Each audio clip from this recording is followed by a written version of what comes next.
Shergarh block रे 3 दिनिया लक्ष्यपति दीदी कर्मशाला। गंजाम जिला शेरगढ़ ब्लॉक रे ब्लॉक स्तरीय 3 दिनिया लक्ष्यपति दीदी कर्मशाला और पारंपरिक खाद्य प्रतियोगिता उत्साहर सह अनुष्ठित हो जाइछि। ब्लॉक अध्यक्ष श्री कृष्णचंद्र नायक मुख्य अतिथि भावे जोगदेई कर्मशाला को उद्घाटन करने सह दीप प्रज्वलन करथिले। शेरगढ़ शिशु और महिला विकास जीविका मिशन विभाग आनुकूल्य रे आयोजित कार्यक्रम ब्लॉक रो 25 रु ऊर्ध्व स्वयं सहायक गोष्ठी जोगदेई निजस्व उत्पाद को स्टॉल रे बिक्री करने सह जीविकामूलक कार्यक्रम रे अंशग्रहण करथिले।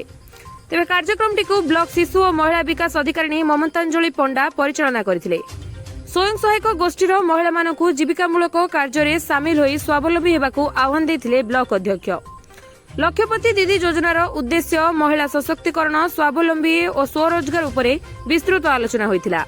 3 दिन धरी हेबाकू थिबा एही कार्यक्रम रे महिला मानक मध्यरे पारंपरिक खाद्य प्रतियोगिता रे पुरस्कृत करबा सह सेमानकु उत्साहित करबा पई सीआरपी एवं एमबीके प्रमुख भावे उपस्थित रहिथिले।